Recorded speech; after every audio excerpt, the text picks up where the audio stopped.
Bien, principios de biofarmacia. Obviamente, como lo vienen haciendo, cualquier duda yo estoy atento al chat, eh, así que hagan preguntas nomás. En cualquier momento paramos, mientras más dinámico, más intercambio haya mejor. Vamos a hacer algunas preguntas también en el medio de la clase, así que bueno, vamos a tratar de hacerlo un poco lo más dinámico posible. Bien, principio de biofarmacia. Entonces, vamos a empezar. Un poco una de las... siempre me gusta arrancar con esta diapositiva que un poco muestra eh, de las cosas a las que en alguna medida estamos acostumbrados, ¿sí? Ya sea porque hemos visto en farmacias o porque hemos utilizado como pacientes distintos de estos productos. Pero bueno, la idea de uno de los objetivos de estas tres clases es entender qué está pasando acá en esta foto, qué diferencias pueden encontrar entre los distintos productos que ven ahí. Entonces, si ustedes miran ahí, ¿qué es lo que pueden llegar a diferenciar? ¿Qué es lo primero que se le viene a la cabeza? Medicamentos. ¿Sí? Si ven ahí, tienen un montón de medicamentos diferentes. ¿Sí? Y esos medicamentos diferentes que ven en la foto no solo son medicamentos diferentes en cuanto a fármacos diferentes, que pueden ser, obviamente hay diversidad de fármacos. Bien. Si quieren usen el chat para preguntar, para comentar lo que van viendo, que lo estoy viendo acá. Entonces tenemos distintos medicamentos, bien, y exactamente distintas formas farmacéuticas. Bien, entonces ven ahí que hay también distintos acondicionamientos y distintos tipos de envase. Pero bueno, principalmente la diferencia, a lo que voy con esta foto es mostrarles la variedad de formas farmacéuticas que tenemos para la administración de medicamentos. Entonces ahí ven, por ejemplo, inhaladores, hay cremas, hay comprimidos, hay soluciones, jarabes, ¿sí? Jarabes por aquí, aerosoles por aquí, comprimidos, ¿sí? Acá habrá otros jarabes y alguna solución, ¿sí? Polvos, cápsulas, ¿sí? Son cápsulas duras, cremas, ¿qué más? Creo que puede haber alguna suspensión para reconstituir. Bueno, hay de todo un poco, ¿no? Entonces, todo esto son distintas formas farmacéuticas. Y uno de los objetivos principales de estas tres clases es que ustedes entiendan por qué hay distintas formas farmacéuticas. Ya han visto vías de administración. Si no me equivoco, ya tuvieron ese tema. Pero vamos a ir un poco más allá de las vías de administración y vamos a ver un poco o sea, vamos a ver vías de administración, pero también ver un poco por qué bien, me aclaran que no lo dieron bien, por qué distintas tecnologías se pueden aplicar al diseño de medicamentos. ¿Sí? Entonces, un poco la base y nuestra dirección es esta, que nosotros cuando veamos tecnologías diferentes, entendamos para qué, por qué es una tecnología diferente, cuál es el objetivo detrás de ese medicamento, por qué está producido de esa manera. ¿Sí? Entonces, para entender un poco eso, y para entender luego vías de administración, hay que ir mismo a la base de la interacción medicamento-organismo. Y eso es de lo que vamos a estar un poco hablando en la clase de hoy. Entonces, para repasar alguna definición, medicamento, saben, es se define como uno o varios fármacos incorporados en una forma farmacéutica. Cuando hablamos de medicamento hablamos de un producto. Hablamos de un producto que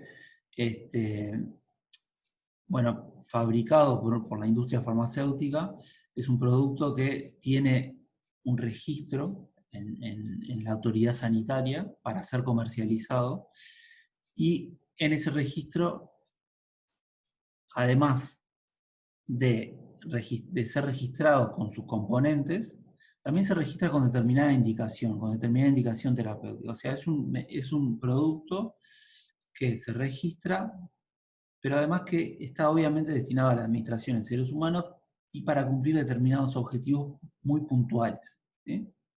Distintos medicamentos tendrán distintos objetivos terapéuticos, distintas indicaciones, pero en general todos van o sea, globalmente, los grandes objetivos de cualquier medicamento cuando los administramos a un paciente son estos dos: eficacia y seguridad. Son objetivos generales. Y la eficacia se trata de provocar la acción farmacológica para la cual el medicamento fue administrado, ¿sí? Ya sea la prevención, el diagnóstico, el tratamiento de alguna enfermedad o modificar algún estado fisiológico. Cuando administramos un medicamento, bien, quería ver un poco el chat, hay un poco de discusión de si dieron o no vías de administración. No tengo ahora de memoria el programa, pero no, hay clases, van a tener un taller y todo, o sea, todavía no van a profundizar más en vías de administración, incluso conmigo en estas clases también. Eficacia cuando uno habla de eficacia, habla de lograr el efecto para el cual estamos administrando el medicamento, ¿sí? Por ejemplo, piensen en un analgésico, ¿sí? Por ejemplo, un medicamento que contenga ibuprofeno, o uno que contenga ketoprofeno, o diclofenac, ¿sí? Cualquiera de estos analgésicos, uno cuando los administra, uno de los objetivos puede ser reducir, porque son analgésicos antiinflamatorios, antipiréticos. Uno de los objetivos puede ser, por ejemplo, provocar analgesia, o sea, reducir el dolor que esté sintiendo el paciente, ¿sí? Entonces, hablaremos de eficacia si realmente en ese paciente el dolor se ve disminuido en su intensidad, ¿sí? Esa es la eficacia. Provocar la acción farmacológica para la cual estamos administrando el medicamento. Pero el otro objetivo que tenemos que cumplir en simultáneo es seguridad, ¿sí? Y seguridad básicamente se trata de la disminución de la probabilidad de provocar efectos adversos o no deseados en el paciente, ¿sí? O sea, de no provocar toxicidad. Entonces, los grandes objetivos, por ejemplo, una toxicidad, un efecto adverso frecuente en los AINES, por ejemplo, acidez estomacal, ¿sí? Intolerancia gástrica, que puede venir acompañado de vómito o diarrea, ¿sí? Por eso puede haber también distintas formas farmacéuticas para estos tipos de medicamentos. Vamos a ir profundizando en este ejemplo a lo largo de la clase. Hipersensibilidad también puede haber, alguno de estos principios activos. Entonces, estos dos objetivos son globales y se aplican para cualquier tratamiento que nosotros apliquemos, ¿tá? Queremos cumplir con la eficacia y con la seguridad, ¿tá? Y esto va a pasar siempre. O sea, provocar el efecto que estamos buscando y a la vez disminuir la probabilidad de que aparezcan efectos adversos. ¿Sí? ¿Por qué estos objetivos van muy de la mano? Porque hay un principio básico, que es que un principio activo en general provoca más de un efecto farmacológico en un paciente, ¿sí? O la intensidad de efecto farmacológico que provocamos varía, vamos a ver cómo, pero podemos hablar de lo que varía con la dosis, y dependiendo de la dosis podemos tener intensidades de efecto adecuadas o intensidades de efecto que ya marcan un cierto perfil de toxicidad. Entonces, como un principio activo normalmente no provoca un solo efecto farmacológico en el organismo, tenemos que siempre balancear estos dos estos dos aspectos para intentar optimizar los tratamientos para provocar eficacia, pero a la vez que el tratamiento sea seguro. Bien. Eficacia, seguridad. Hablamos al principio cuando les mostré la foto de forma farmacéutica, esto es simplemente un repaso. Cuando hablamos de forma farmacéutica, es una forma física y comercial que se le da al medicamento, ¿sí? Con el fin de posibilitar su administración, mejorar su manejo, almacenamiento, conservación, permitir una dosificación adecuada, mejorar la apariencia también, porque la adherencia del paciente, o sea, que el paciente cumpla con el tratamiento, y no vea al medicamento como algo, algo nocivo, es importante. Y bueno, ahí hay distintos tipos de formas farmacéuticas que un poco ya estuvimos nombrando.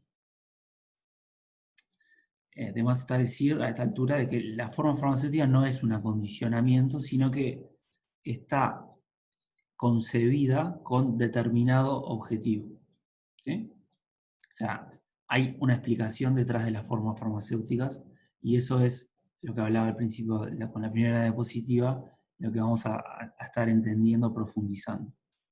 ¿Sí? Por ejemplo, acá otras formas farmacéuticas que no vimos en la foto, pero que quizás estaban y se me escaparon, gotas, por ejemplo. Gotas para administración pueden ser nasales, pueden ser oftálmicas.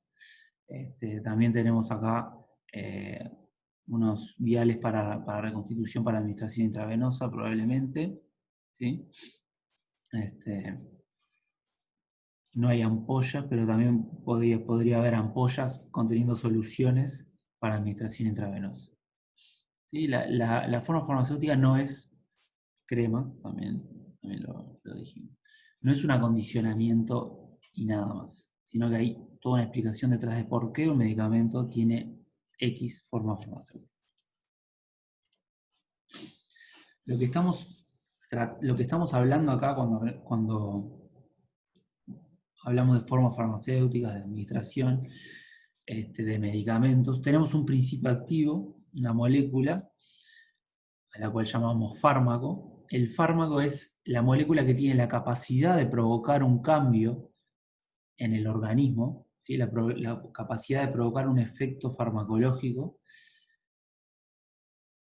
Esto es que cambie en alguna de las propiedades bioquímicas o fisiológicas del organismo. ¿Sí?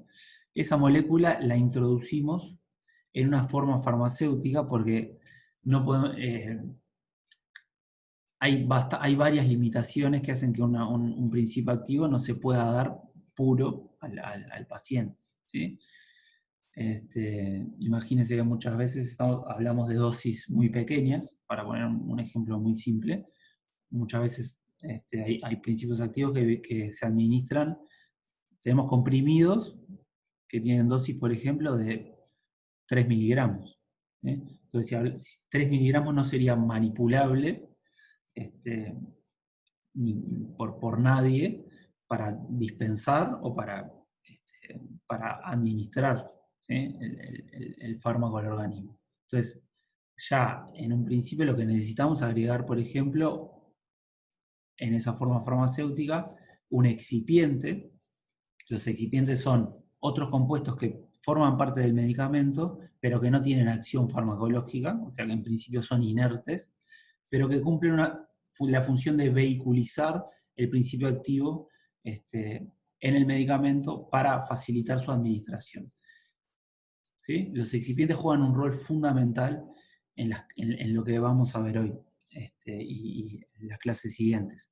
Los excipientes, por ejemplo, en su caso, en su acción más simple, como la que estaba mencionando recién, el excipiente juega un rol de diluir, ¿sí? Y de aumentar el volumen, por ejemplo, de un comprimido para que sea manipulable. Entonces el principio activo puede estar en una masa muy, muy pequeña, 3 miligramos, esa masa no es manipulable, pero el comprimido puede pesar, por ejemplo, 150 miligramos, si sea un comprimido que tenga un determinado volumen, que yo lo pueda agarrar, lo pueda ingerir. ¿Sí?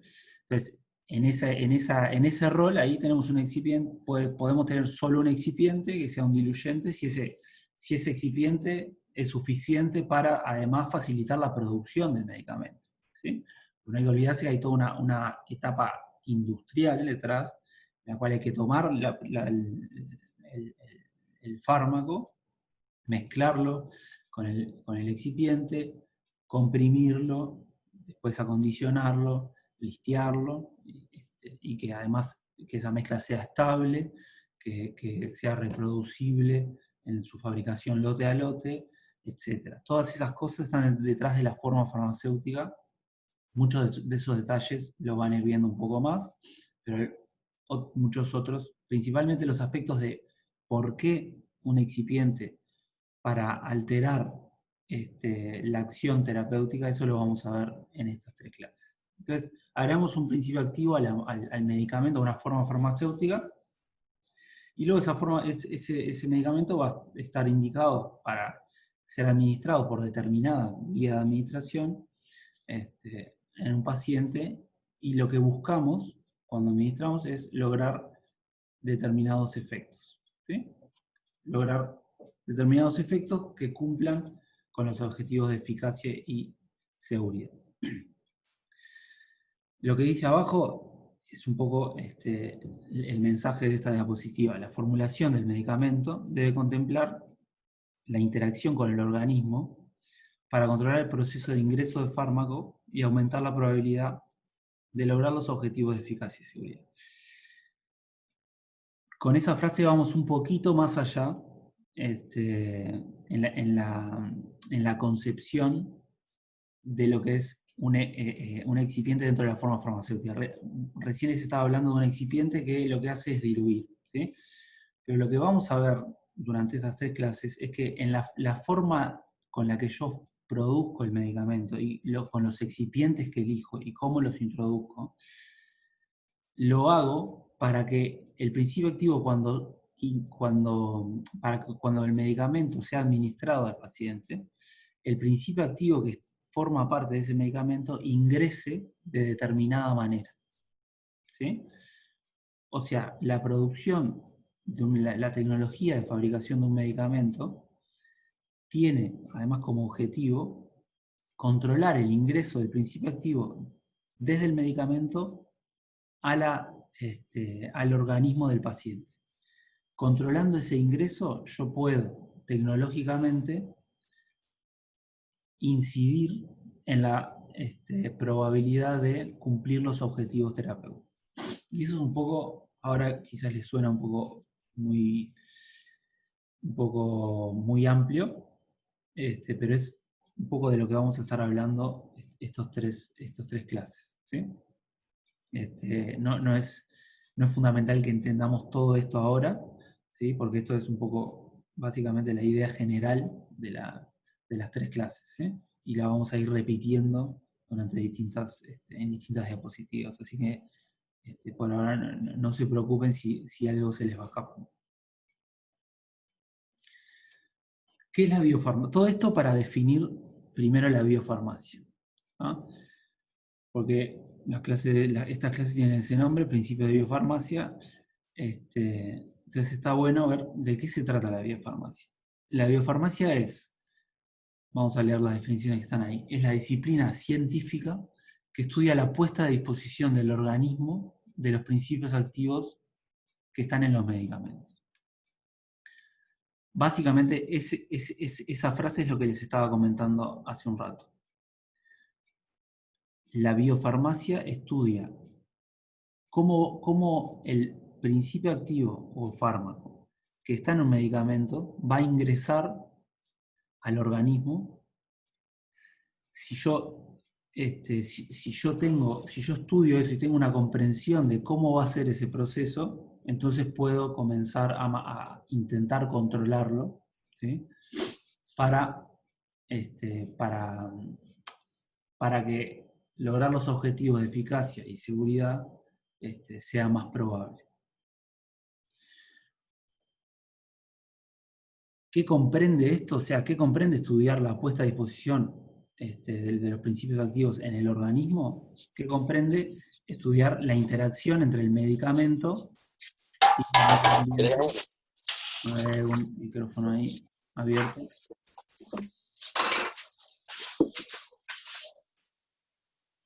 ¿Listo?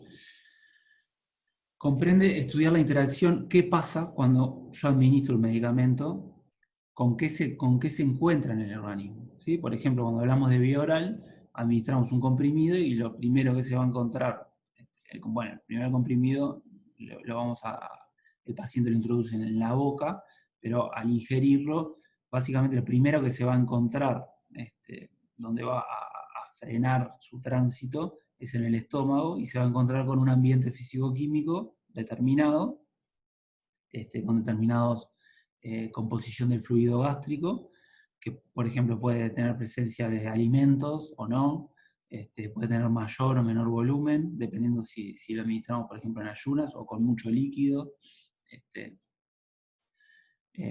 Pero bueno, se va a encontrar con un determinado ambiente físico-químico y ahí va a haber una determinada interacción entre, por ejemplo, el comprimido y el líquido, el medio, intragástrico, ¿sí? El medio que está en el lumen del estómago. ¿Sí? En esa interacción, lo primero van a pasar ciertas cosas, pero lo que yo tengo que entender ahí es qué está pasando para que el principio activo que está en el medicamento llegue desde el medicamento a la sangre, a la circulación sistémica del paciente. ¿Sí? Que eso es lo que yo quiero. Y que llegue de determinada manera. ¿Ah? Entonces, si yo estudio esa interacción, la conozco y puedo modificar la producción de un medicamento para sacar ventaja de ese conocimiento y que la liberación del principio activo se dé de determinada manera, entonces podría aumentar las chances de lograr eficacia y seguridad.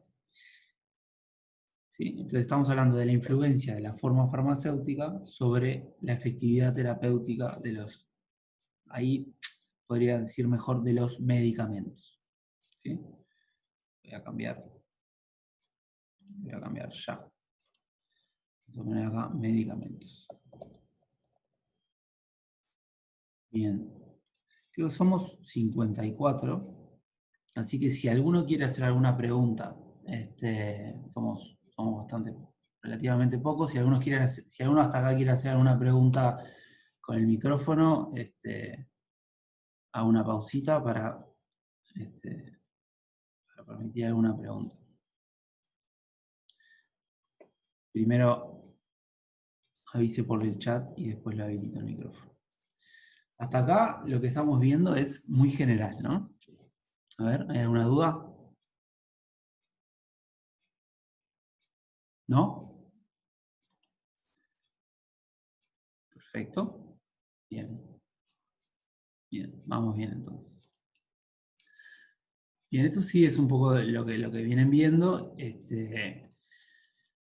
y es bastante general, ¿ok? Son cosas que vamos a ir repitiendo durante las distintas diapositivas, y no solo hoy, sino vamos a volver martes, jueves. Bien, entonces, vamos a ver de qué se trata esa interacción medicamento-organismo, y no solo a nivel del lugar de administración, sino en general con el organismo. ¿Sí? La interacción medicamento-organismo, ahora vamos a empezar a ver cosas nuevas. ¿Sí? Yo estoy atento al chat, así que cualquier duda que tengan, me avisan, cortamos. Mientras más preguntas tengan, mejor. Así hacemos más dinámico y sé un poco en qué están pensando. Cuando hablamos, bueno, vamos a ver qué interacción ocurre entre el medicamento y el organismo. Y lo primero que vamos a ver, hay dos tipos de interacciones, si se quiere. Las podemos separar en farmacocinética y farmacodinámica. Lo primero que vamos a ver es la farmacodinámica. La farmacodinámica es la relación que hay entre la concentración de un principio activo y el efecto, la intensidad de efecto que ese principio activo provoca. ¿Sí? La farmacodinámica se define como efectos bioquímicos y o fisiológicos provocados por el fármaco en el organismo. Es una relación entre concentración e intensidad de efecto, ¿sí? Y se puede definir más coloquialmente como lo que el fármaco le hace al organismo. ¿Ah? Cuando hablamos de objetivos terapéuticos de eficacia y seguridad, siempre estamos hablando de efectos. O sea, el fin último, cuando yo administro un medicamento, yo lo que quiero es provocar un determinado efecto en un paciente. ¿Sí? Provocar un efecto y evitar provocar un efecto adverso. ¿Sí? Eficacia y seguridad. Cuando hablamos de efectos, hablamos de farmacodinámica. ¿Ah? Los efectos, obviamente, son el objetivo último, y es lo que el fármaco le hace al organismo. Y lo podemos estudiar más de forma cuantitativa con la relación que hay entre la concentración de un principio activo y una determinada intensidad de efecto. Entonces acá en esta gráfica vean que hay dos curvas, ¿sí? Que relacionan concentración-efecto.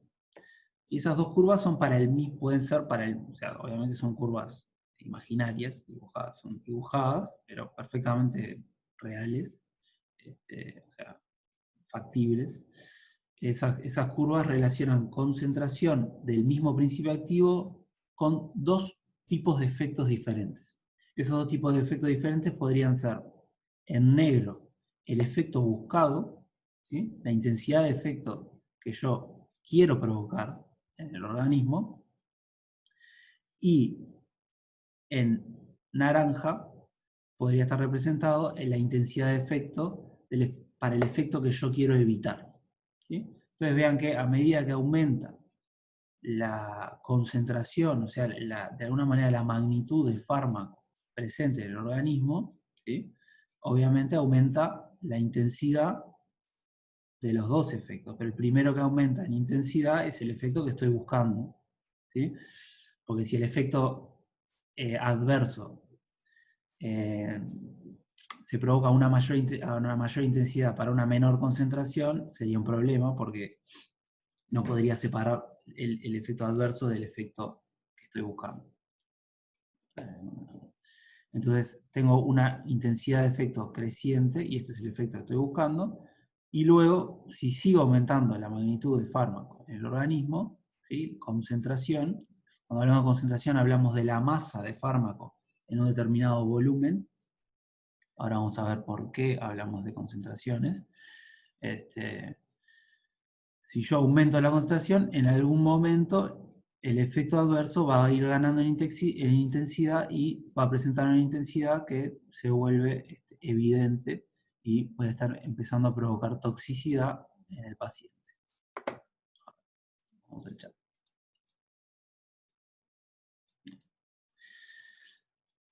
¿Sí?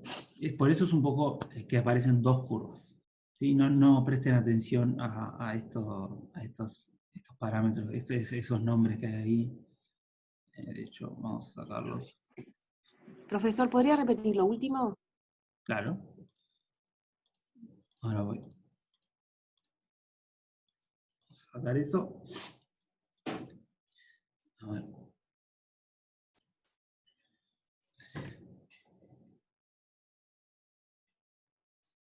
Lo que estoy mostrando acá es una relación, estamos hablando de la relación farmacodinámica, ¿sí? O las características farmacodinámicas de un principio activo. Las características farmacodinámicas son las relaciones entre las concentraciones y la intensidad de efecto que puede provocar un principio activo. Entonces, tenemos dos curvas porque un principio activo puede provocar distintos tipos de efectos farmacológicos, ¿no? Hoy hablábamos, por ejemplo, de analgesia y intolerancia, por ejemplo, intolerancia gástrica. Podría ser, por ejemplo, los analgésicos, una de las cosas que provocan es reducción del pH del del fluido gástrico, ¿sí? Desde el contenido estomacal. Reducción del pH significa mayor acidez, ¿sí? Y ahí puede empezar a haber, a haber problemas de intolerancia gástrica.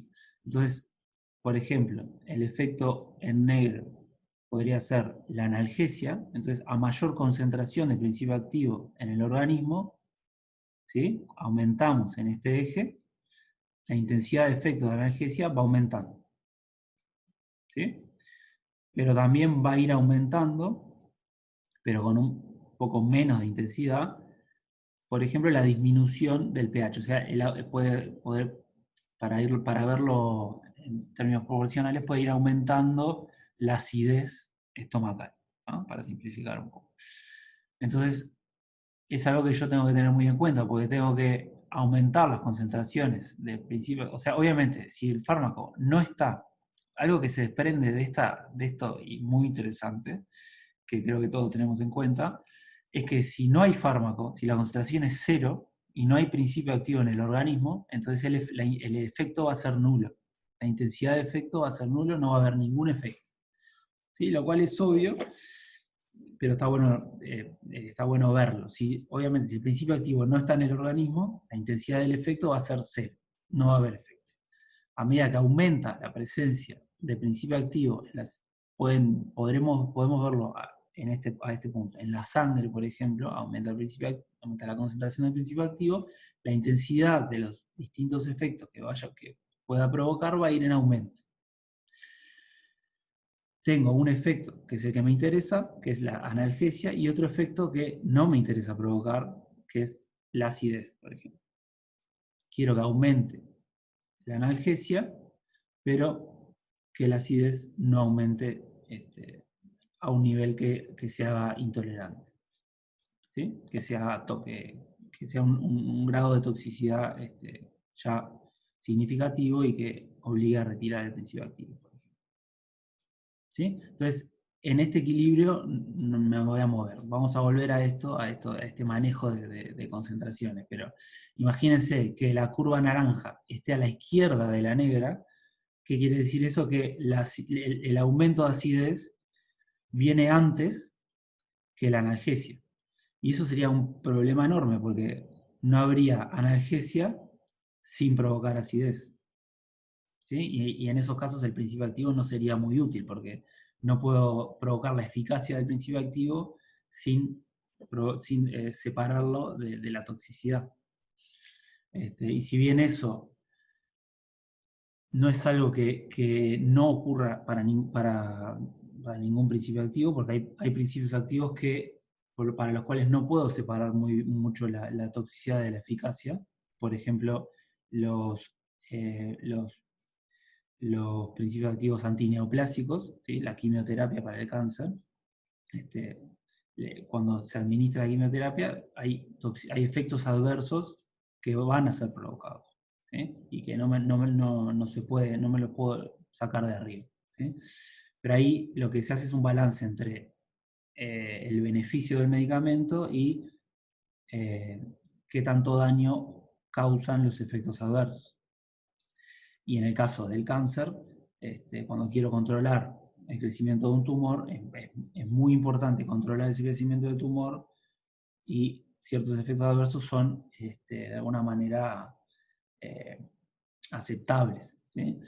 Pero en el caso de una analgesia, si a mí me duele la cabeza, no tengo por qué, además de que me duele la cabeza, estar provocándome una acidez gástrica, ¿sí? Entonces, en ese caso no sería aceptable. Bien, un poco para dar un ejemplo de esta relación de efecto buscado, efecto adverso. Gracias. Por favor. Entonces, farmacodinámica es lo que el fármaco le hace al organismo. ¿Sí? Podemos quedar con esa idea. Y, de hecho, esta relación que yo les mostré acá antes, concentración-efecto, es bastante específico y lo vamos a ir entendiendo durante la clase, porque ahí dice concentraciones, pero piensen en algo que seguramente todos estamos familiarizados, y en vez de en este eje, en el eje X, poner concentraciones, pongamos dosis, ¿sí? la dosis que yo administro y la relación con la intensidad de efecto y con los distintos efectos que puedo provocar. ¿Sí? Y es algo que todos de alguna manera estamos familiarizados. Todos de alguna manera sabemos que, por ejemplo, si voy no sé, pero por ejemplo piensen en si les duele la cabeza bueno, no sé, quieren, o por ejemplo, capaz que no es un buen ejemplo, pero si para un X tratamiento ustedes les prescriben un medicamento en una dosis de, por ejemplo, un comprimido cada 12 horas, ¿sí? Entonces la dosis puede ser, por ejemplo, 200 miligramos que tenga el comprimido cada 12 horas, estoy hablando en términos muy generales. Todos un poco sabemos y manejamos el criterio de que si yo ingiero 6 comprimidos a la vez, probablemente no pase algo bueno, ¿sí? Probablemente sea nocivo administrar 6 comprimidos, o sea, ingerir 6 comprimidos a la vez, ¿sí? Si se entiende a lo que voy. Todos manejamos de alguna manera una relación entre dosis e intensidad de efecto, ¿sí?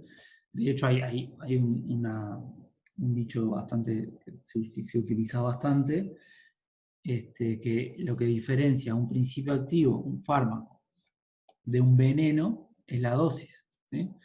Un principio activo puede ser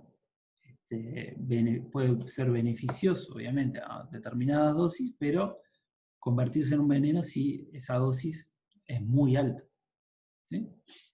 Entonces, esta relación de la que veníamos hablando más en términos técnicos, es algo que de alguna manera todos tenemos incorporado, una relación entre dosis e intensidad de efecto.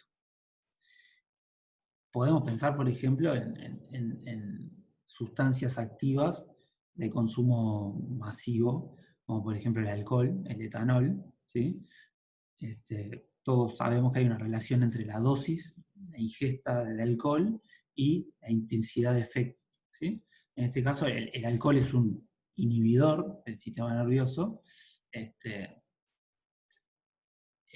y a dosis, a determinadas dosis, esa inhibición provoca, por ejemplo, un estado al principio es un estado bueno, vamos a llamarlo coloquialmente, alegría, inhibimos los mecanismos inhibitorios del organismo, ¿sí? No es una redundancia, pero a medida que aumenta la dosis, la inhibición ya se hace mucho más fuerte y podemos inhibir, por ejemplo, aspectos del sistema nervioso central vinculados a la marcha, vinculados a la percepción, los reflejos, etc. Y esa inhibición puede llegar hasta el coma, ¿sí?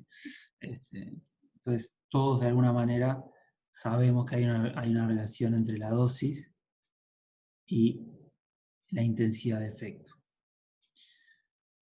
Más dosis logra efecto más rápido. A ver, si querés hacer la pregunta en audio, a ver si la entiendo mejor. Lo que no estamos hablando acá de velocidad, ¿sí? De velocidad de acción, ¿no? Pero sí, en este ejemplo, en este caso no me interesa meter un poco el concepto de velocidad, ¿tá? Hablemos de intensidad de efecto que se provoca y ya está, para entenderlo mejor, ¿no? Bien, ya vamos a ir un poco a abarcar un poco el tema de velocidad de efecto, qué tan rápido puedo alcanzar un efecto. Entonces, si yo también, la gráfica que les planteé en la diapositiva anterior, Flojito. Por no hacer las cosas bien. Acuérdense de silenciar el micrófono después de que lo habilita. Yo igual lo puedo mutear, pero... No. Bien. Entonces, hay la misma relación de una concentración adecuada que veníamos manejando acá, la podemos representar en este gráfico en una dosis adecuada.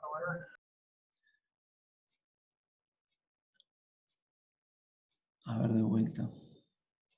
Silencien los micrófonos. Yo lo puedo silenciar, pero acá tengo que interrumpir la clase e ir silenciando. ¿Sí? Bien, ya vamos a ir a la velocidad de efecto, no se pongan ansiosos. A lo que voy acá es a un efecto medio, ¿tá? Un efecto que se provoca.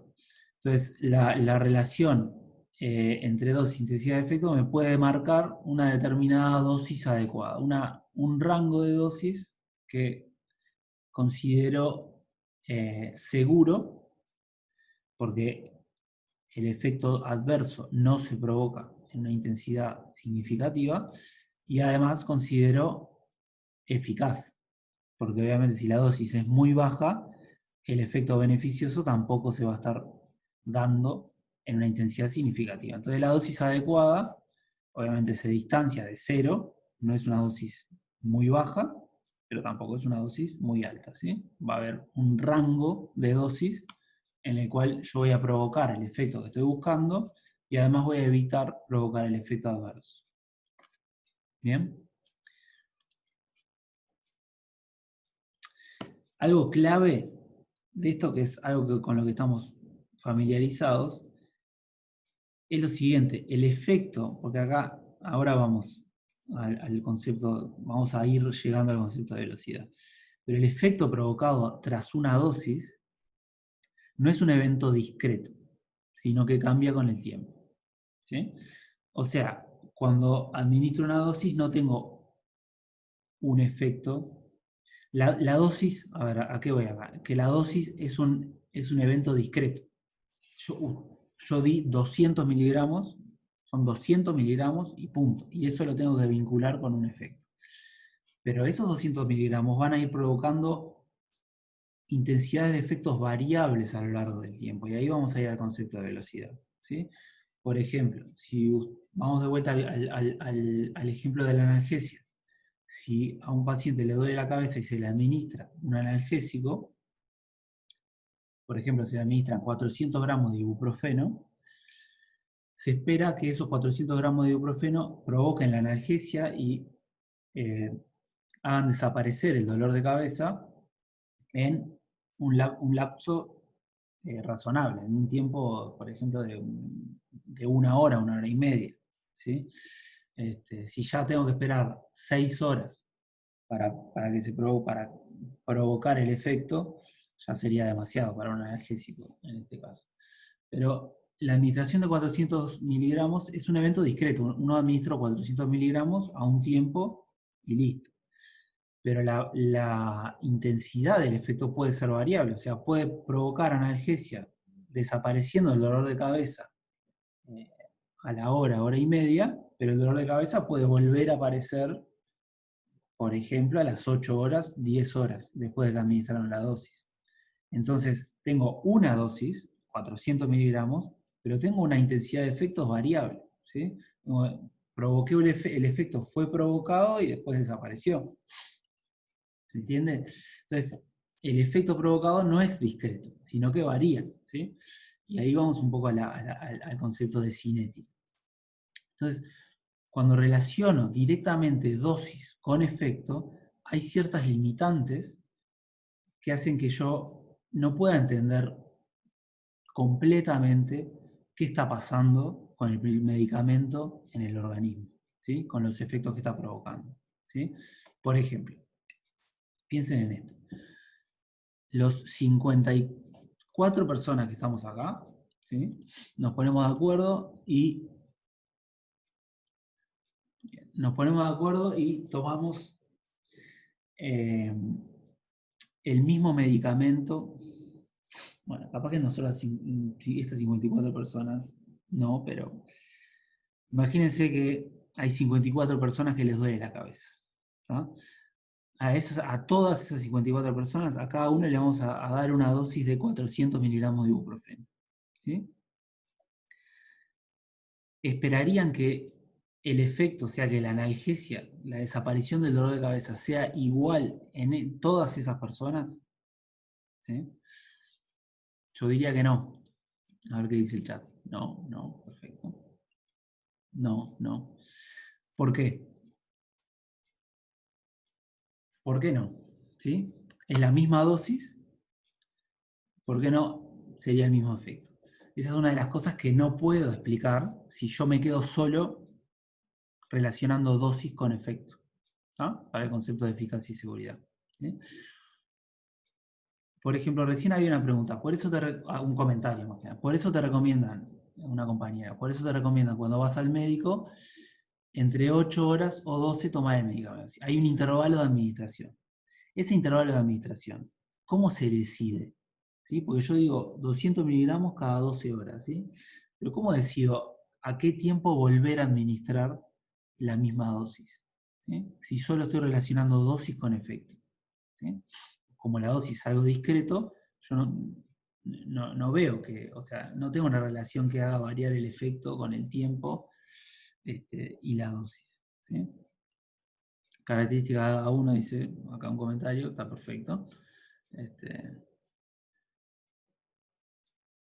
Otro comentario, el metabolismo de cada uno, bien, puede ser. Un cálculo de concentración, bien. Puede ser que alguna de las 54 personas tome otros medicamentos, puede haber interacciones, también. Bien, hay distintas razones por las cuales esas personas puedan presentar distintos efectos o distinta intensidad de efecto dependiendo, a pesar de que le administremos la misma dosis. ¿Sí? Entonces, ¿qué dosis administro? Cuando yo me planteo estas preguntas, tengo un paciente, ¿qué dosis le administro? ¿Cómo la voy a administrar? ¿Cuánto tiempo va a durar el efecto después que yo administre una dosis? ¿Sí? ¿Qué interacciones pueden haber con otro fármaco? ¿Por qué mismas dosis pueden originar distintos efectos en distintas personas? ¿Sí? Esas preguntas no las puedo responder simplemente conectando dosis con efecto. ¿Bien? Entonces, hay una complejidad atrás de esto y esa complejidad se logra, en principio, entender cuando agregamos el concepto de concentración. ¿Sí? La concentración va a estar en el medio acá. Va a relacionar dosis, va a vincular dosis con efecto.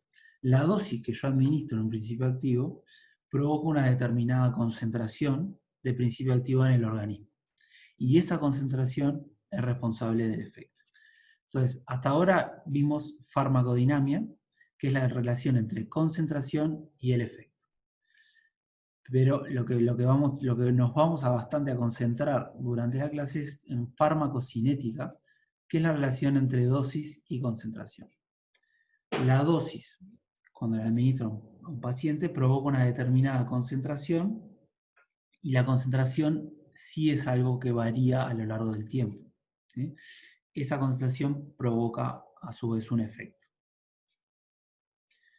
A ver, vamos en un par de diapositivas esto va a quedar mucho más claro.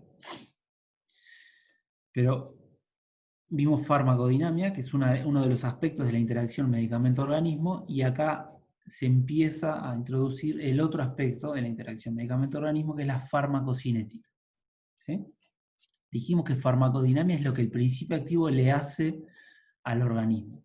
Y ahora vamos a ver que farmacocinética es lo opuesto, lo que el organismo le hace al fármaco. ¿Sí? La farmacocinética vincula la dosis y el tiempo con la concentración y se basa en el estudio de la exposición, qué tan expuesto al principio activo está el organismo. ¿Sí? La exposición que generamos del organismo al principio activo a lo largo del tiempo. Y se monitorea, o sea, se evalúa, si midiendo las concentraciones de fármaco que se generan en el organismo a partir de la administración del medicamento. Entonces, una típica curva farmacocinética, ¿sí?, es esto. Entonces, esto es un poco, acá empezamos a entender un poquito más y a incluir algo fundamental en un factor clave en lo que es el tratamiento, que es el tiempo, ¿sí? Cuando les dije que la dosis es algo discreto, porque la dosis ocurre a un tiempo determinado, y luego esa dosis no cambia. O sea, la dosis fueron 400 miligramos, y es el único dato que yo tengo. Pero la concentración del principio activo que se provoca en el organismo es algo que varía con el tiempo, ¿sí? Entonces piensen en está bueno visualizar lo que puede ser una curva o un perfil farmacocinético. Es una curva de concentraciones, que pueden ser concentraciones en sangre, o pueden ser concentraciones en cualquier otro fluido biológico que podamos medir. Un perfil de concentraciones a lo largo del tiempo. Un poco ahora con esto del COVID, hemos visto muchísimas curvas, y estamos un poco acostumbrados a curvas, a modelos, etc. Y eso está bueno para tener, yo qué sé, para tener más manejo de este tipo de cosas cuantitativas. Pero de cosas que van variando con el tiempo, ¿sí? Imagínense que toman un principio activo, que ingieren un medicamento. Vamos a seguir con el mismo ejemplo, así no complicamos. Un analgésico, ibuprofeno, 400 miligramos, lo administro por vía oral. Administro la dosis. En el momento de administrar la dosis empieza a correr el tiempo, ¿sí? Tiempo cero es el tiempo de administración de la dosis. ¿Esperan ver algún efecto a los 10 minutos de administrar el medicamento? Seguramente no, ¿sí? ¿Por qué no? Porque de alguna manera todos sabemos que 10 minutos sería demasiado rápido para tener un efecto, ¿sí? ¿Pero por qué demasiado rápido? Porque hay determinados procesos que se tienen que dar para que el ibuprofeno que está dentro de esa cápsula o comprimido que ustedes están tomando pase desde la cápsula o comprimido de la forma farmacéutica al organismo, que ingrese al organismo, ¿sí? Y ese ingreso acá está representado en un perfil de concentraciones, que pueden ser, por ejemplo, una concentración en sangre a lo largo del tiempo. La concentración en sangre va a ir aumentando a medida que el principio activo, la dosis que yo administré, va ingresando a la circulación sistémica, ¿sí? Entonces, con el paso del tiempo, la concentración va a ir en aumento, ¿sí? Porque la masa, la dosis que yo administré, va ingresando al organismo. Va ingresando la dosis hasta un momento que alcanza una concentración máxima, ¿sí? Otra cosa que todos esperamos cuando tomo son cosas que esperamos, que está bueno ver que tenemos incorporado de alguna manera, pero no técnicamente, ¿sí? Cosas que esperamos. Por ejemplo, uno toma ibuprofeno y no espera que el ibuprofeno que está contenido en el medicamento quede en el organismo para siempre, ¿sí? De alguna manera todos sabemos que ese ibuprofeno en algún momento va a dejar de estar presente en el organismo, que lo voy a eliminar. O sea, que va a ingresar, pero también que va a salir, ¿sí? Por eso hay una curva, ¿sí? de concentraciones que aumenta y luego disminuye, ¿sí? Entonces acá tenemos distintos procesos que sufre el principio activo desde que yo lo administro, ¿tá? E ingresa al organismo hasta que es eliminado del organismo. El organismo tiene distintas capacidades para ir sacando de la sangre, de la circulación sistémica, sacando a los compuestos que están presentes, y lo va a ir eliminando, ¿sí? Entonces va a haber un aumento de concentraciones y después va a haber una disminución, ¿sí? Eso es lo que todos de alguna manera quizás inherentemente esperamos que pase, ¿sí? Va a haber un pico de concentraciones que después va a bajar, ¿sí? Va a tener una determinada exposición. Cuando hablo entonces de exposición de fármaco, exposición del organismo al fármaco a lo largo del tiempo, estoy hablando de farmacocinética, ¿no? Es lo que el organismo le hace al fármaco. ¿Por qué? Porque es cómo el organismo dispone del fármaco cuando yo lo administro. Cómo lo va a hacer ingresar a la sangre, cómo lo va a distribuir, ¿sí? Por los distintos órganos y tejidos, y cómo lo va a eliminar. ¿Bien? Eso es la farmacocinética. Podemos hacer una pausita ahí y ver el chat. A ver si hay alguna pregunta. Bien, bien, ahora vamos a ver un poco receptor, célula diana en esta diapositiva. A ver, vamos a ver un poco todo de lo que estamos hablando hasta ahora. Entonces, la respuesta clínica. Voy a ir al chat de vuelta. Bien. Yo administro un medicamento para provocar una determinada respuesta clínica. ¿Sí? La respuesta clínica es lo que yo observo en el paciente. ¿Sí? Por ejemplo, piensen en un paciente que tiene crisis convulsivas, ¿sí? Un paciente epiléptico. El paciente tiene epilepsia, que es la epilepsia son crisis convulsivas. Las crisis convulsivas son procesos donde hay excitación de neuronas del sistema nervioso central de manera exacerbada, o sea, de manera mucho más excitación de lo normal, ¿sí? Y esa excitación provoca distintos tipos de crisis convulsivas. La crisis más que quizás todos puedan tener presentes son las crisis tónico-clónicas, donde hay contracciones musculares. A ver, alguien que abrió el micrófono ahí.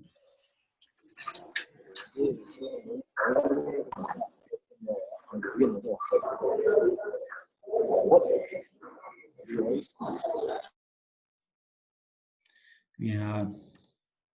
Este tema de los micrófonos. Lo que estoy haciendo es.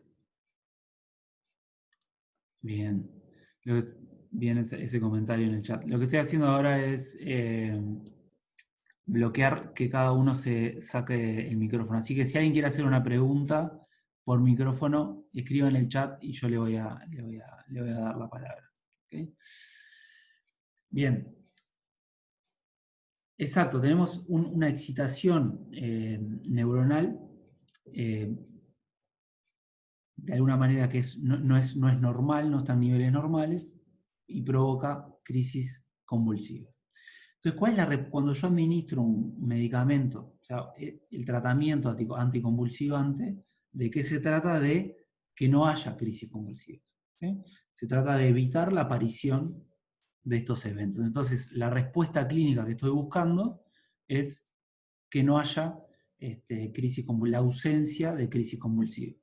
¿Sí? Esa es la respuesta clínica, es lo que yo quiero observar en un paciente. ¿Sí? Lo que yo quiero no.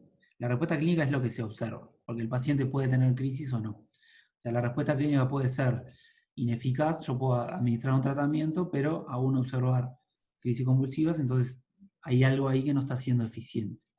No estoy logrando eficacia. De la respuesta clínica es lo que yo observo globalmente el estado clínico del paciente.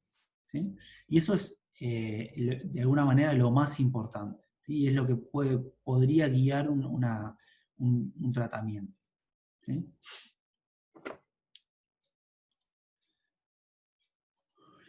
Respuesta clínica. Bien. ¿Cómo se da esa? Entonces, ¿cómo un principio activo puede modificar esa respuesta clínica? ¿Sí? Lo modifica, porque como decían recién, un principio activo es una molécula que tiene la capacidad de provocar una determinada acción farmacológica. ¿Y cómo se da esa acción farmacológica? Ustedes ya saben que ese principio activo se une a una molécula diana, que llamamos receptor, y esa unión que es específica, esa unión provoca un determinado efecto bioquímico, fisiológico, ¿sí? Y ese efecto bioquímico fisiológico, a su vez, se traduce en una determinada respuesta clínica. Vamos al caso de los anticonvulsivantes. Yo tengo, por ejemplo, un anticonvulsivante, puede ser fenitoína, por ejemplo, bloquea los canales de sodio voltaje dependientes. Lo que hace es, ese bloqueo de canales, lo que hace es disminuir la capacidad excitatoria de las neuronas y hacer que no se estimulen tan fácil. ¿Sí? Entonces las neuronas que se excitan muy fácilmente y provocan las convulsiones, de alguna manera ven reducida esa capacidad excitatoria Por lo cual las crisis convulsivas, que son esas excitaciones neuronales exacerbadas, se ven disminuidas, ¿sí? Entonces, esta parte de la unión es la unión entre el fármaco fenitoína y un canal iónico, ¿sí? Que está en las neuronas, ¿sí? En el sistema nervioso central.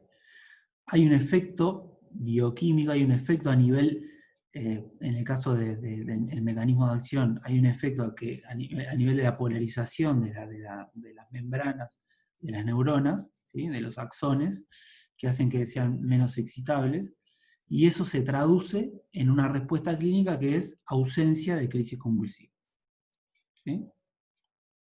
Entonces hay un mecanismo de acción y que se traduce en determinada respuesta clínica. Eso puede provocar un efecto bioquímico o también un efecto fisiológico, ¿no? Ahora después les voy a dar otro ejemplo. Esta unión principio activo-receptor es una unión que depende o está dada por la concentración del principio activo a este nivel, ¿sí? Imagínense que, por ejemplo, imagínense que están que tienen un cuarto, ¿sí? Y en una pared, en un determinado lugar de ese cuarto, hay un cuadro, ¿tá? Y el principio activo puede ser una pelotita, por ejemplo. Entonces, en ese cuarto, el efecto se logra cuando la pelotita hace contacto con el cuadro, que está colgado en una de las paredes del cuarto, ¿sí? Yo voy a tener más efecto mientras más veces la pelota se contacte con el cuadro, ¿sí? Mientras más contactos haya. Entonces, imagínense que tengo un cuarto, vamos a pensar en un cuarto chiquito, en un cuarto, por ejemplo, un cuarto chiquito, un baño, por ejemplo, ¿tá? Entonces yo pongo 10 pelotas, ¿sí? Y esas pelotas van a empezar a picar, a moverse en el cuarto, o sea, tienen la capacidad de moverse libremente, no pierden energía, yo las pongo a picar y pican por todas las paredes, entonces aleatoriamente van a ir uniéndose al cuadro con determinada frecuencia, porque van a pegar, en algún momento alguna de las pelotas va a pegar en el cuadro que está colgado en esa pared y va a provocar un efecto, ¿sí? Entonces yo tengo 10 pelotas, ¿sí? Picando ahí en ese cuarto. Entonces va a haber una determinada frecuencia con la cual esas pelotas van a tocar el cuadro y provocar un efecto bioquímico fisiológico. Ahora bien, ese número 10 vamos a pensar que es la dosis, ¿sí? Ahora yo las mismas 10 pelotas las pongo a picar y tengo el mismo cuadro, pero en vez de un cuarto de baño, ahora piensen en un cuarto mucho más grande, un living, por ejemplo, o un galpón, ¿sí? Y esas pelotas siguen picando, siguen moviéndose con la misma velocidad y con la misma aleatoriedad, o sea, se siguen moviendo aleatoriamente. ¿Cuál es la probabilidad ahora que alguna de esas pelotas haga contacto sobre ese cuadro y provoque el efecto? Es menor, porque tengo un volumen dentro de ese cuarto mucho más grande, ¿sí? Entonces la probabilidad de que haya contacto entre las pelotas y el cuadro, entre esas 10 pelotas que yo estoy haciendo picar, es menor. Entonces voy a tener menos efecto, ¿sí? Entonces ahí, ese ejemplo, que es obviamente muy simple, pero quizás muy gráfico, nota la diferencia entre dosis y concentración, ¿sí? La dosis en esos dos ejemplos es la misma, tengo 10 pelotas, ¿sí? Puedo tener, por ejemplo, 10 miligramos, pero la concentración es diferente. La concentración de esas 10 pelotas en un cuartito chiquito es mayor. La concentración es masa sobre volumen, ¿sí? Entonces, a una mayor concentración, ¿sí? El efecto va a estar provocado con una mayor intensidad, porque va a haber una mayor probabilidad de unión del principio activo con el receptor, y por lo tanto, una mayor probabilidad de que ese fármaco provoque su acción farmacológica. ¿Bien? A ver, que había una pregunta en el chat. Perfecto. Bien. Veo que bien, se va entendiendo.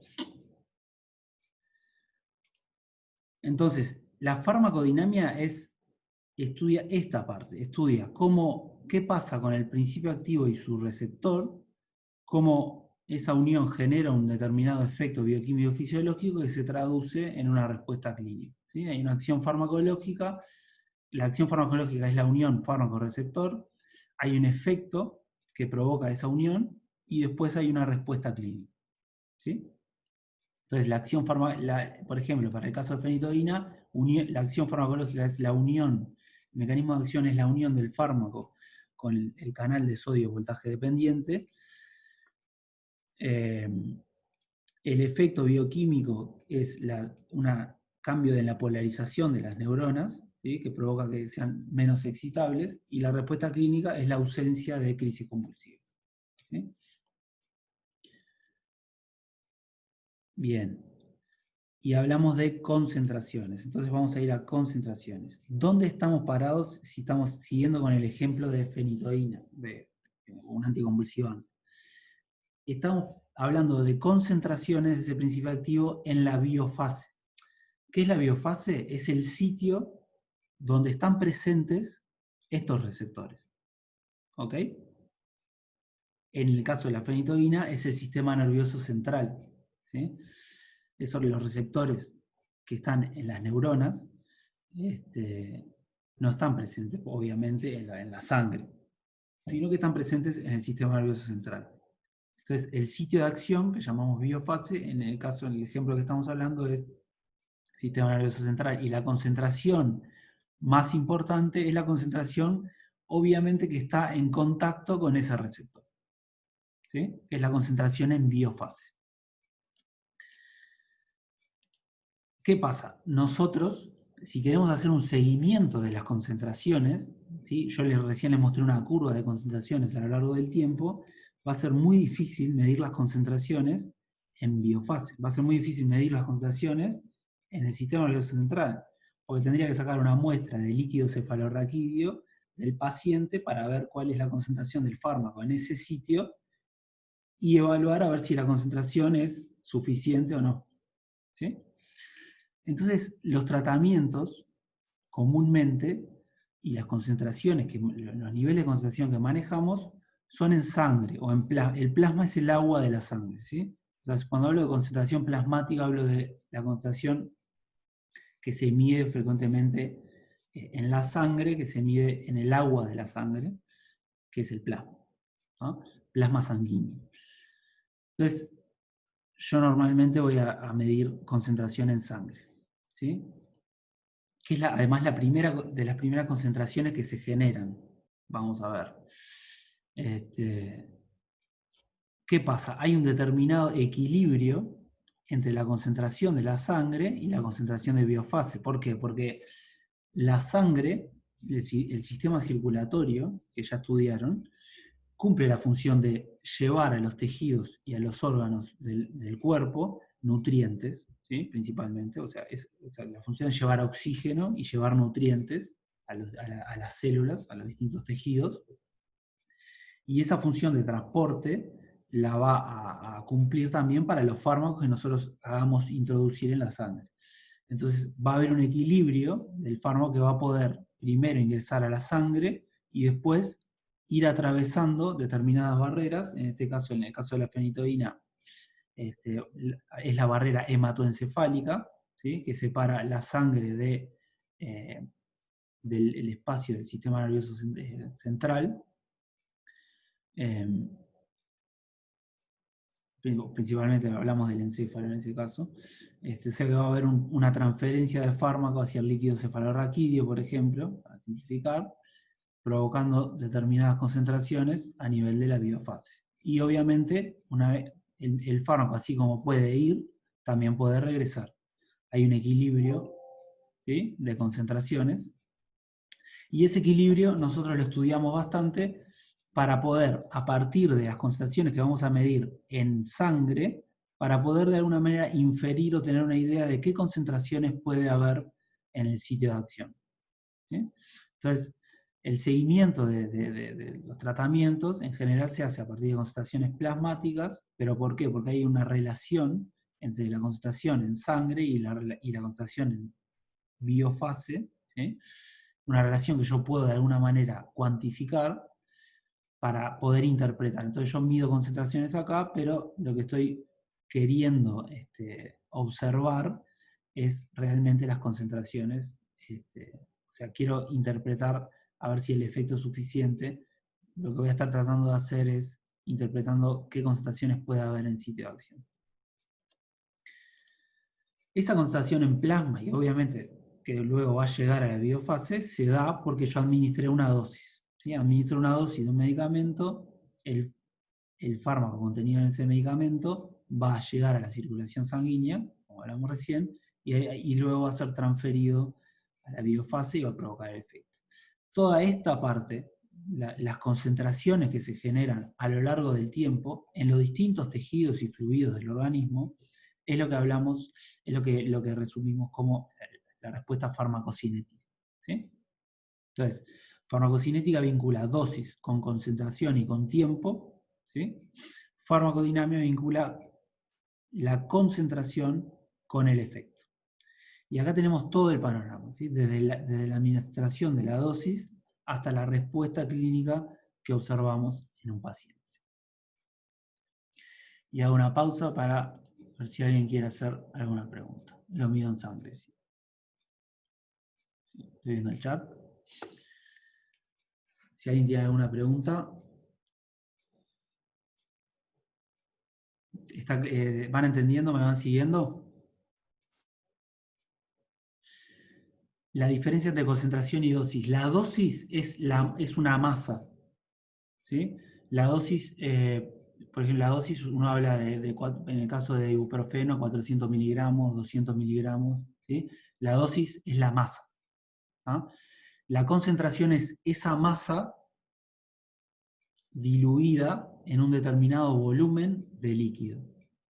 ¿Sí?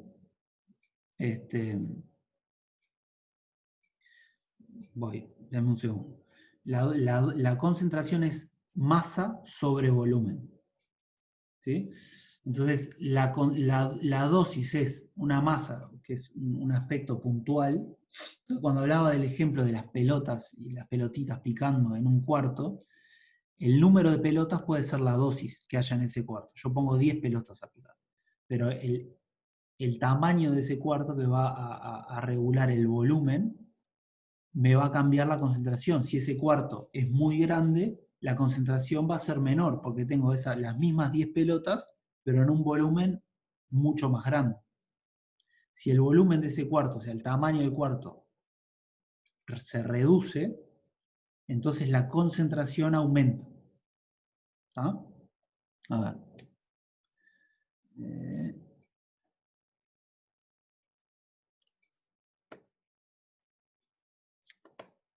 ¿Sí? Estoy buscando acá para anotar. A ver. Concentración es igual a masa, eso es una M, vamos a poner acá, voy a borrar ahí. Concentraciones, masa sobre volumen. ¿Sí? Entonces la dosis es una masa, pero la concentración es la masa sobre un volumen. ¿Sí? La dosis es la masa de fármaco que yo pongo en el medicamento y la que yo administro. Esa masa de fármaco va a tener que ingresar a la circulación sistémica. Cuando ingresa la masa de fármaco al organismo, se va diluyendo. Primero se tiene que disolver si la administro en un estado sólido. Vamos a ver todos esos procesos, así que no se preocupen. Pero la sangre va a diluir la masa de fármaco, entonces se va a generar una determinada concentración. No solo en la sangre, sino además se va a distribuir a los distintos tejidos, distintos fluidos. Por lo tanto, lo que va a importar es la concentración. ¿Y por qué importa la concentración? Porque, como el ejemplo que les puse acá, es la concentración la que dirige la intensidad, la que se relaciona con la intensidad del efecto farmacológico. ¿Sí? A ver si hay alguna pregunta más. ¿Se entendió quién hizo esa pregunta?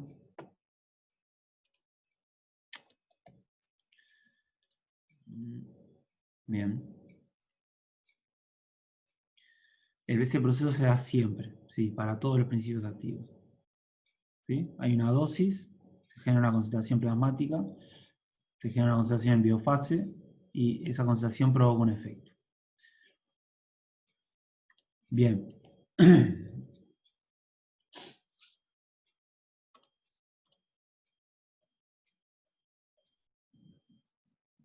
A ver, la concentración, el medicamento es el producto, es principio activo con excipientes en una forma farmacéutica.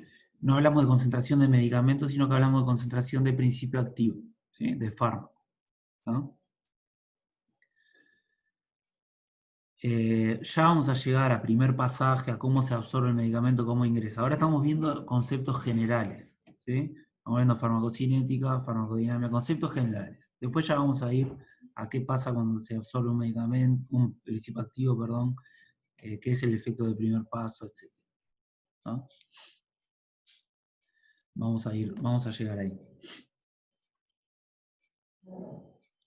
Concepto de biofase. El concepto de biofase es, la biofase es el sitio, el tejido, el fluido, en donde está presente el receptor, ¿no? En el caso de la fenitoína, es el sistema nervioso central, ¿sí? En la guía del módulo 2 tienen un ejemplo, en el capítulo de principio de biofarmacia, un ejemplo que también es bastante claro para salbutamol. Salbutamol es un agonista beta 2 que se administra para el tratamiento de crisis asmáticas. El asma se produce cuando hay una broncoconstricción, hay una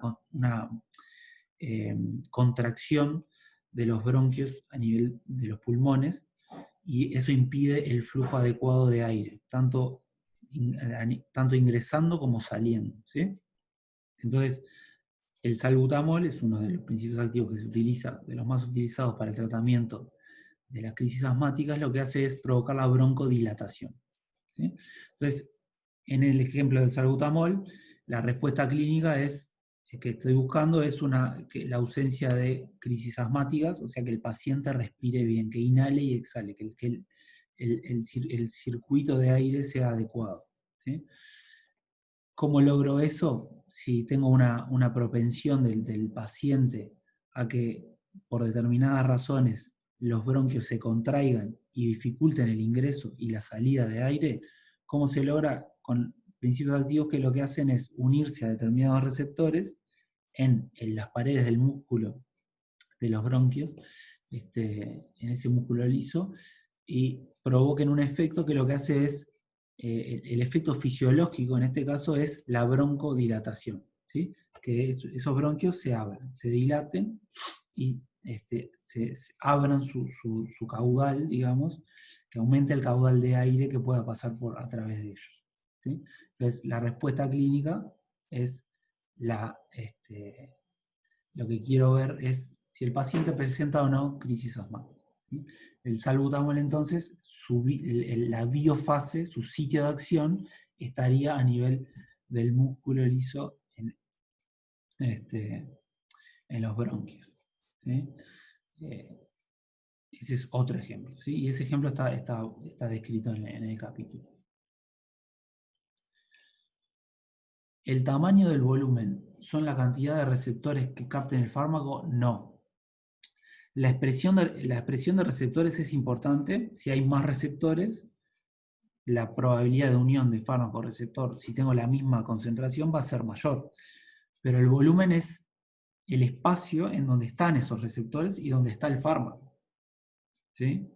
En el ejemplo gráfico que estábamos poniendo, el volumen es el tamaño del cuarto, ¿sí? La cantidad de receptores puede ser si hay un cuadro colgado en la pared o si hay muchos cuadros. Si yo tengo muchos cuadros, obviamente el impacto de pelota con cuadro va a ser más probable, ¿sí? La cantidad de receptores podrían ser la cantidad de cuadros, pero el tamaño del volumen es el espacio de ese cuarto, ¿sí? que va a regular la concentración no solo de fármacos, sino también la concentración de receptores. ¿Sí? O sea, cuántos receptores hay en ese volumen de cuerpo. Bien. Bien, seguimos. Entonces, nosotros en farmacocinética un poco lo que hacemos es estudiar cómo a partir de la sangre, ¿sí?